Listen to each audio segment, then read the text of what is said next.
The heavy steel heel of my combat boot met the reinforced padlock with a bone-shattering crunch. Sparks flew in the dark as the metal housing shivered and died. I didn't wait for the echoes to fade. I threw my shoulder into the heavy door and felt the hinges scream in protest. My mother spun around, the galvanized steel bucket clattering against the concrete floor. She looked at me, then at the 20 shadow-cloaked soldiers standing like silent reapers on the manicured lawn behind me. Her face was a mask of aristocratic horror. I stepped into the fluorescent glare of that miserable mudroom and felt the air leave my lungs. My wife, the woman I had sworn to protect with my life, was curled on a thin, wet mattress in the corner of a concrete box. She looked like a bird with broken wings. I looked my mother dead in the eye, my voice a freezing blade of ice. "You are right, Mom," I said as the military police sirens began to wail in the distance. "You are absolutely right that this place is for people who don't belong in this family. And since this house is specialized military property and you aren't on the lease, you are the only one getting evicted tonight. If you have ever seen a person reveal their true colors like this and you were the one to finally call them out, hit the like button so I know I am not alone in this fight. 12 months is an eternity when you are measuring time in sand and survival." I stepped off the C-17 transport plane into the humid North Carolina air expecting the scent of pine and the warmth of a homecoming. I expected to see Elena standing at the gate with a stomach that had grown round with the life we created together. Instead, there was only the metallic hum of the tarmac and the hollow silence of unanswered letters. "I am Sergeant First Class Jaxson Miller. My world is built on the cold logic of the infantry. We operate on intel, logistics, and unwavering trust." But as I stood in that terminal, the tactical part of my brain was firing off red flares. My mother, Margaret, had promised to be the guardian of my home. She was a woman of high society marble, a fixture of the local country club who spoke in soft, curated tones about legacy and reputation.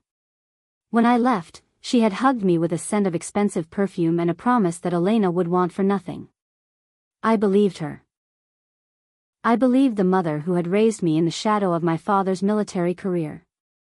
I didn't see the predator hiding behind the pearls. I didn't see the way her eyes narrowed when I mentioned the high-risk nature of the pregnancy. To Margaret, a high-risk pregnancy wasn't a medical concern. It was a flaw in the Miller bloodline. It was a complication that threatened the pristine image she had spent decades polishing. The betrayal did not happen with a bang. It happened with the slow, corrosive crawl of a silent infection. In the desert, I lived for the mail call. I waited for the crinkle of paper and the scent of Elena's hand lotion. But the letters stopped coming 3 months into the deployment. My satellite phone calls were routed to Margaret's cell. She always had a sophisticated, practiced excuse ready. "Elena is resting, Jaxson. Her hormones have made her so delicate, the doctor says she can't handle the stress of a phone call. I'm managing everything, dear. Just focus on your mission." I did my duty. I led my men through urban clearance operations and mountain patrols, all while a knot of dread was tightening in my gut. I didn't know that back in our quiet, gated community, the locks were being changed. I didn't know that my combat pay, the blood money earned in the heat of a war zone, was being siphoned into accounts I couldn't see. Margaret had filed for a limited power of attorney while I was in the pre-deployment haze, claiming it was for emergency medical decisions for Elena. She used that legal lever to pry my life apart.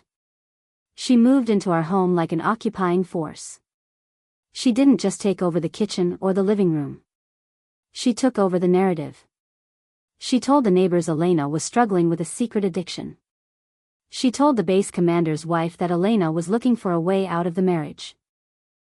She built a wall of lies so high and so thick that no one thought to look for the girl trapped in the mudroom.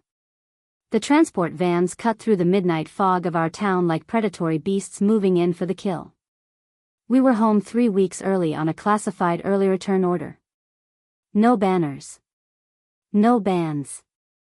Just 20 battle-hardened soldiers sitting in the dark of a civilian van, itching to see their wives and children. But as we rolled past the perfectly edged lawns of my neighborhood, something felt fundamentally wrong. My house was dark. The porch light, which Elena always kept on, was a black void. But there was a harsh, flickering fluorescent light coming from the back of the garage. It was the mudroom. A concrete addition meant for wet boots and dirty tactical gear. It was uninsulated and damp. My heart began to hammer a frantic rhythm against my ribs. I signaled for my men to hold their positions. We spilled out of the vans with the silent precision of a night raid. We moved across the grass, shadows among shadows. As I reached the back of the house, I heard it. A splash of water. A sharp, gasping intake of breath. And then, my mother's voice. It wasn't the voice of the woman who had tucked me in as a child. It was the voice of a guard in a labor camp. "This is where stray mutts belong," she spat. I peered through the small, reinforced window of the mudroom door. The sight destroyed the man I was and forged someone new in the ashes. Elena was on the floor. She was skeletal. Her collarbones stood out like knives under her pale skin. She was shivering so hard I could hear her teeth clicking together. Margaret stood over her with a galvanized bucket, the last bits of ice clinging to the rim.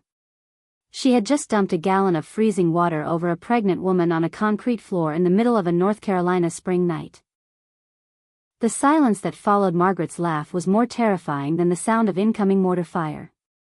My mother stood there, basking in the absolute power she had exerted over a woman who could barely keep her eyes open.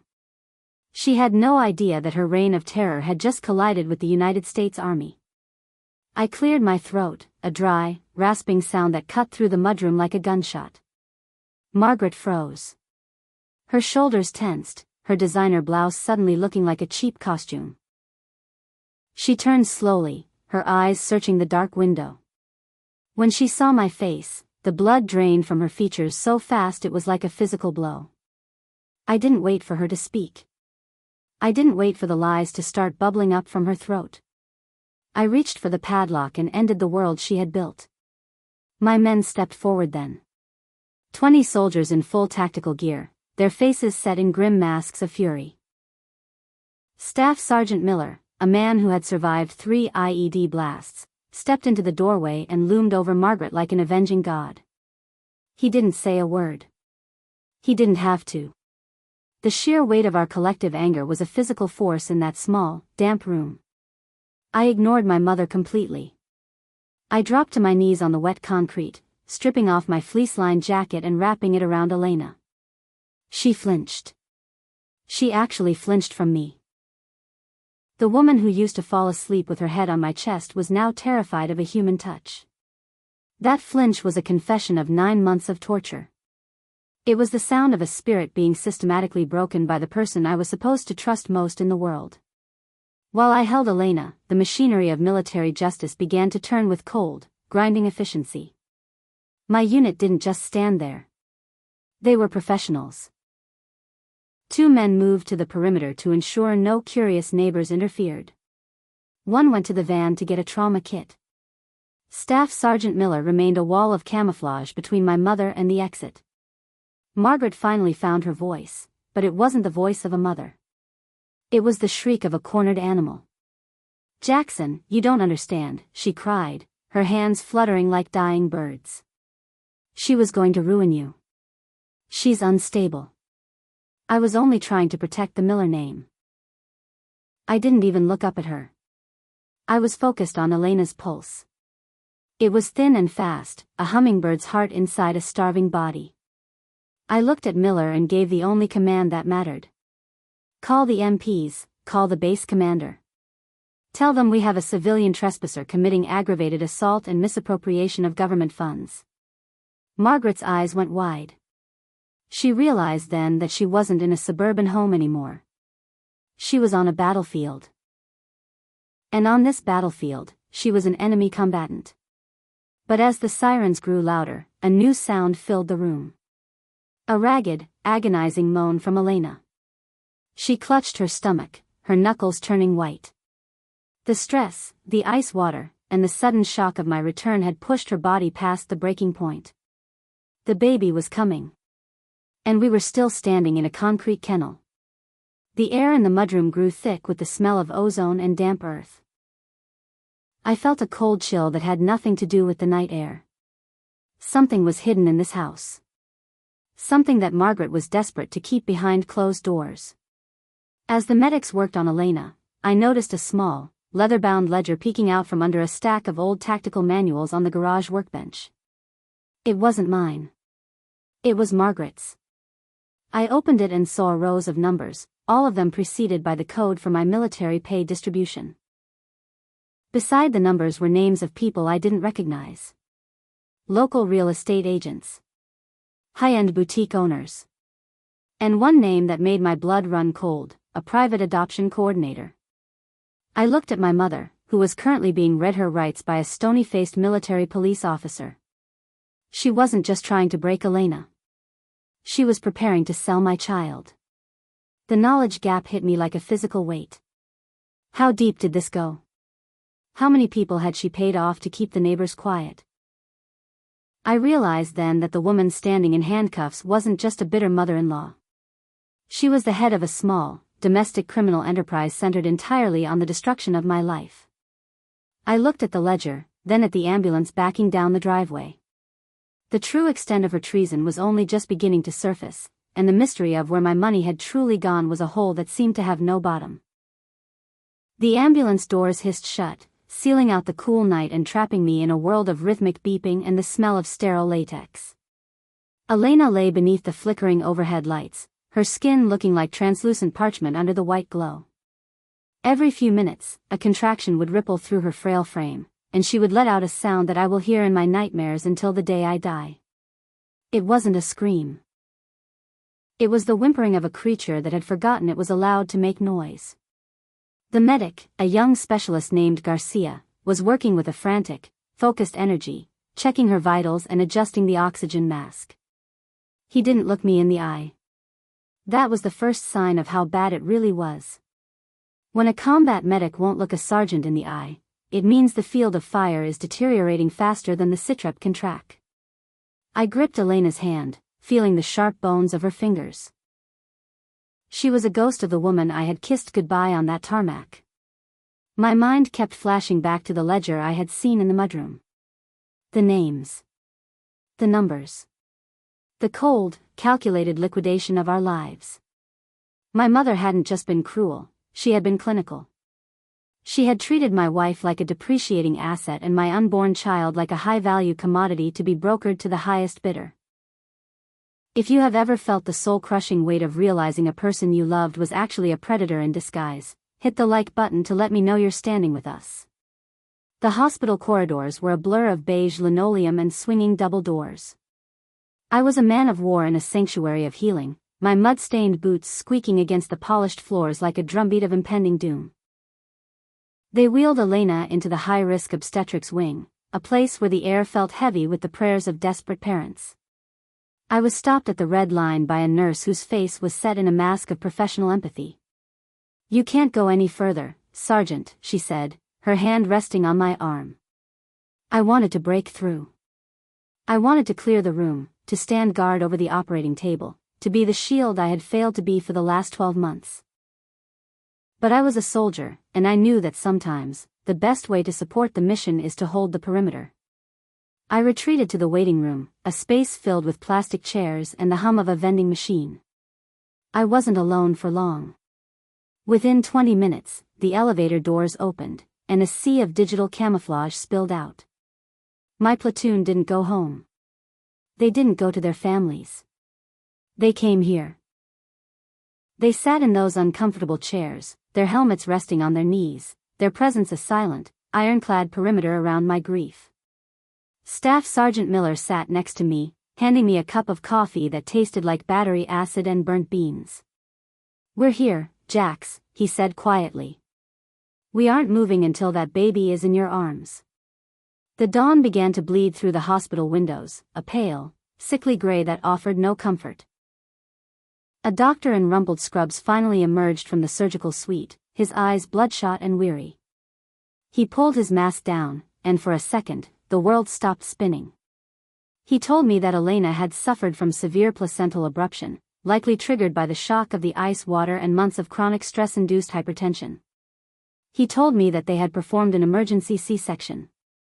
He told me that my daughter was alive, but barely.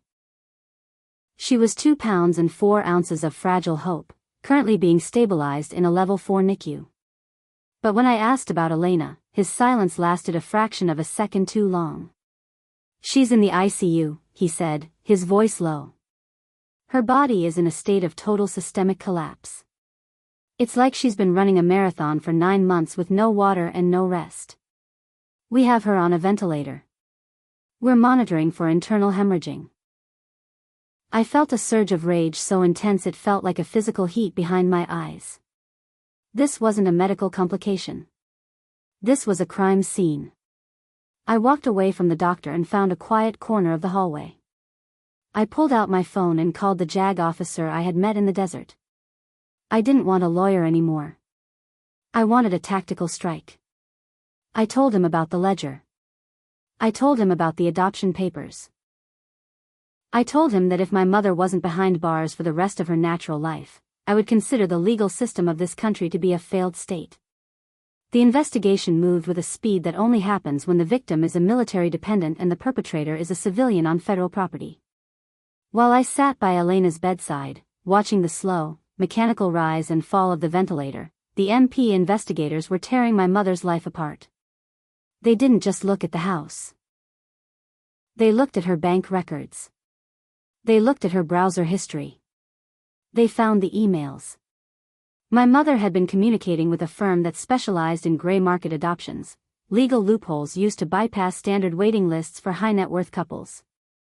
She had been documenting Elena's instability, creating a paper trail of lies to prove that the mother was unfit and the father was mentally compromised by combat. She had planned to have Elena committed to a state facility the moment the baby was born. The nursery she had built in her own mind wasn't for her granddaughter, it was a staging area for a sale. The betrayal was so deep it felt like a cavern opening up beneath my feet. Every time I thought I had reached the bottom of her cruelty, she found a way to dig deeper. But there was a gap in the records. A missing piece of the puzzle. The adoption firm had received a down payment of $50,000. I didn't have $50,000 in my deployment pay. Where had the rest of the money come from? The answer came in the form of a knock on the ICU door. It was the base commander himself, General Vance. He didn't come with a security detail. He came with a file. He looked at Elena, then at me, his face hard and unreadable. "Sergeant, we found the source of the additional funds," he said, dropping the file onto the bedside table. My mother hadn't just stolen from me. She had been running a sophisticated insurance fraud scheme using my father's military death benefits and a series of forged signatures. She had been leveraging the family name to secure loans from predatory lenders, using our house as collateral. She was a house of cards held together by the Miller reputation, and the wind was finally blowing. But the general's face didn't soften. "There's something else, Jax. Something we found in her safe deposit box." He pulled out a single, yellowed photograph. It was of my father, taken years before he died. On the back was a note, written in my mother's elegant, flowing script. It was a confession dated 10 years ago. It detailed a secret that would rewrite my entire childhood, a secret that Margaret had been willing to kill to keep hidden. I stared at the photo, the mystery of my own bloodline suddenly feeling like a live wire in my hand. Why had she been so desperate to keep the Miller name pure? The truth was hidden in a past I thought I knew, and the key was currently sitting in a jail cell, waiting for her first phone call. The yellowed photograph felt like a shard of glass in my palm. It was my father, young and smiling in his dress blues, but his arm was wrapped around a woman whose face had been violently scratched out with a ballpoint pen. The note on the back was a jagged confession of a cold, calculated move made decades ago to secure the Miller inheritance. Margaret hadn't just been protecting a legacy, she had been protecting a lie that began before I was even born. My father hadn't died of natural causes in that training accident. He had been planning to leave her. He had been planning to take the truth and his real family with him. Margaret had ensured the secret stayed buried in the wreckage of a downed helicopter, and she had spent the last 30 years molding me into the perfect soldier to validate her stolen status. I looked at Elena, still tethered to the machines that were doing the work her heart was too tired to do. My mother saw Elena as a mirror. She saw a woman who might look too closely at the cracks in the porcelain. She saw a woman who would prioritize love over the cold, hard currency of social standing. And so, Margaret did what she always did. She identified the threat and moved to neutralize it with extreme prejudice. If you have ever uncovered a family secret that made you question every single memory from your childhood, hit the like button so I know we are navigating this minefield together. The NICU was a room of whispers and shadows, a high-tech cathedral for the smallest of souls. I stood in front of the plastic incubator, my shadow stretching long across the floor. Inside, Grace was a miracle of biology and engineering.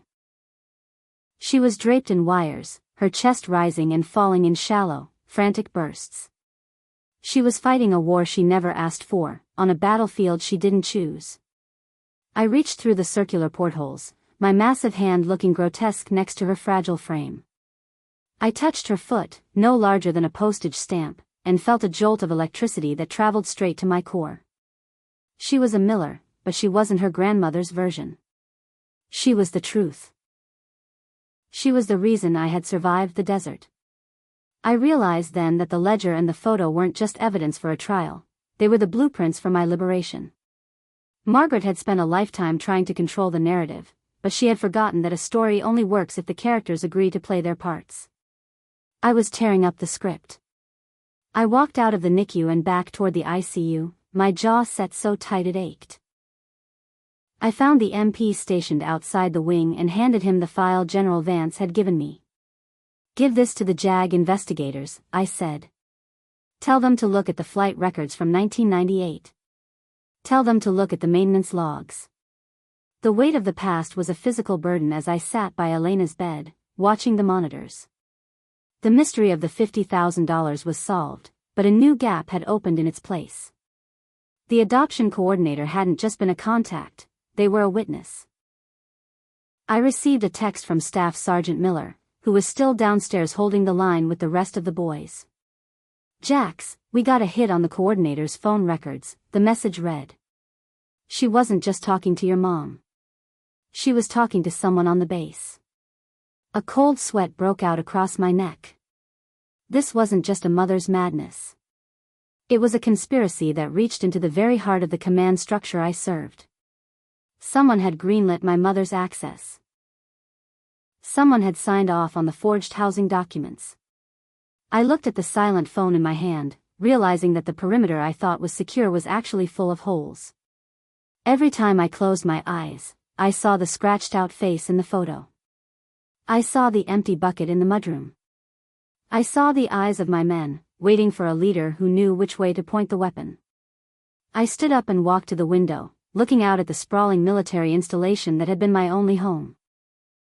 I wasn't just fighting for my wife and daughter anymore. I was fighting for the integrity of the uniform I wore. The war wasn't in the desert anymore. It was in the hallways of the Pentagon, in the quiet offices of the JAG Corps, and in the dark heart of a woman who was currently sitting in a cell, smiling because she thought she still held the winning hand. The betrayal had a rank, metallic taste, like blood in the mouth after a hard hit. I stepped out into the hospital corridor and saw the man who had been my mentor for a decade.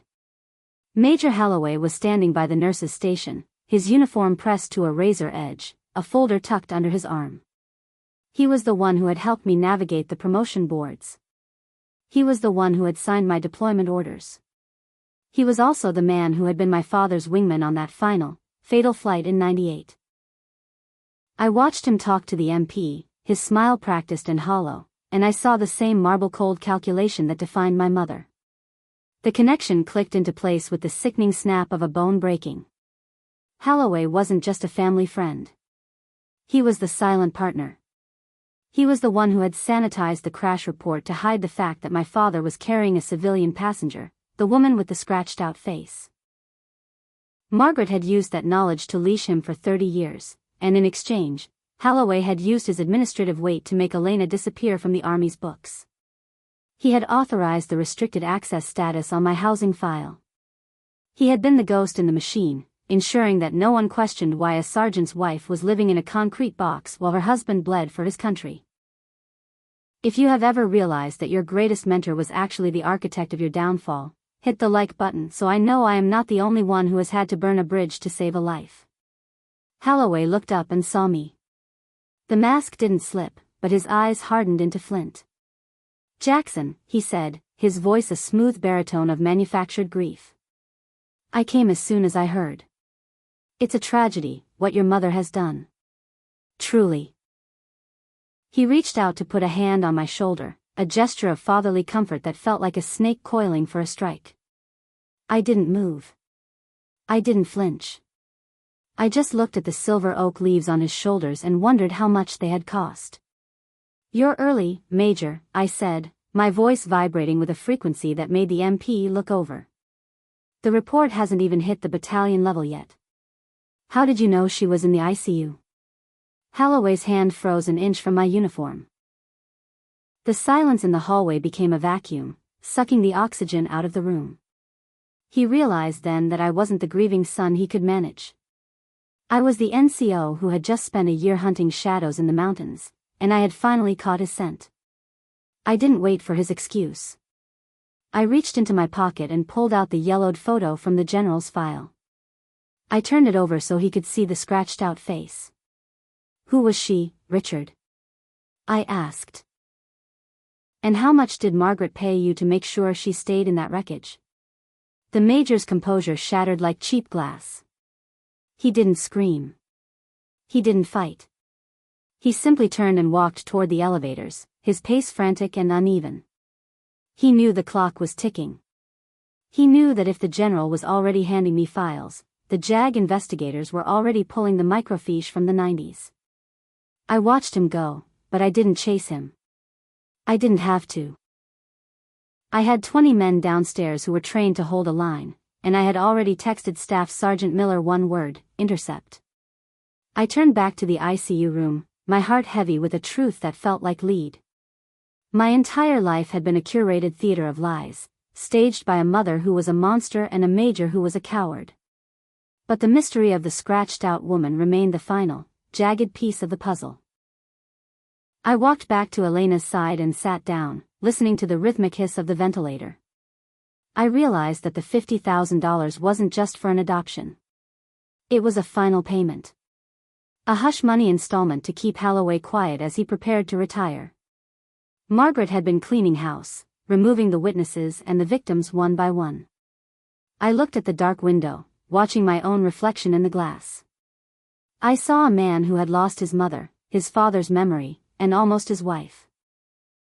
I saw a man who was done playing defense. The war was coming to a head, and for the first time, I knew exactly where the killing zone was located. The elevator doors in the lobby didn't even have time to fully retract before Staff Sergeant Miller and 3 other men from the unit stepped into the light. Major Holloway didn't stand a chance. They didn't tackle him. They didn't draw weapons. They simply occupied the space around him with the immovable weight of a mountain range. I watched from the balcony as the MPs followed, the silver handcuffs glinting under the lobby lights as they snapped around the major's wrists. The house of cards was falling. The secret of the woman with the scratched-out face was finally out in the open. She wasn't just a mistress or a scandal. She was my father's true north, the woman he was flying to meet when the helicopter went down. My mother hadn't just been protecting her social status. She had been burying the fact that she was a secondary character in her own marriage. She had spent 30 years trying to erase a ghost, and she had almost destroyed my family to finish the job. I felt a strange, cold clarity. The man I called father was a stranger, and the woman who birthed me was a ghost. All I had left was the woman fighting for breath in the ICU and the tiny girl clinging to life in the plastic box downstairs. If you have ever had to walk away from everything you thought was true to protect the people who actually love you, hit the like button so I know I'm not the only one standing in the wreckage. 3 days later, the miracle happened. It didn't come with a flash of light. It came with a cough. Elena's hand twitched in mine, her fingers grazing my knuckles before her eyes fluttered open. She didn't look at the machines. She didn't look at the wires. She looked at me. "Jax," she whispered, the sound a dry, raspy ghost of the voice I loved. "You came back." I didn't tell her about the mudroom yet. I didn't tell her about the major or the photographs. I just leaned down and pressed my forehead against hers, breathing in the scent of hospital soap and survival. I stayed there for hours, a sentinel at the edge of her world, until the doctors came to tell us that Grace was off the high-flow oxygen. My daughter was breathing on her own. The war was over. The casualties were high, but the objective had been secured. Margaret was facing a life sentence in a federal facility where her pearls and her pedigree meant nothing. Holloway had turned state's evidence within 6 hours of his arrest, trading the details of the 1998 cover-up for a chance to avoid a treason charge. They were gone. They were historical footnotes. The sun rose over the North Carolina pines, casting long, golden shadows across the driveway of the house that was finally mine. The mudroom was gone, replaced by a pile of rubble and a crew of men from the unit swinging sledgehammers with a joyful, rhythmic violence. We were building something new. We were painting the nursery a soft, defiant yellow. I stood on the porch with Elena, her arm wrapped around my waist, her strength returning with every sunrise. We watched as Miller carried a crib through the front door, his floral apron flapping in the breeze. This wasn't the life I had planned when I boarded that C-17 a year ago. It was something harder, something forged in a fire that should have consumed us. But as I looked at my wife and thought about the daughter waiting to come home, I realized that the Miller name finally meant something real. It didn't mean status. It didn't mean a legacy of lies. It meant the strength to burn the bridge behind you so the fire can light the way forward. I reached into my pocket and felt the empty space where the photo used to be. I had burned it in the backyard fire pit the night before. The ghosts were gone. The perimeter was secure. We were finally home. Have a story like this? Send it to us, and we'll share it with the world. Don't forget to like, subscribe, and hit the bell for more true family drama. Thanks for watching.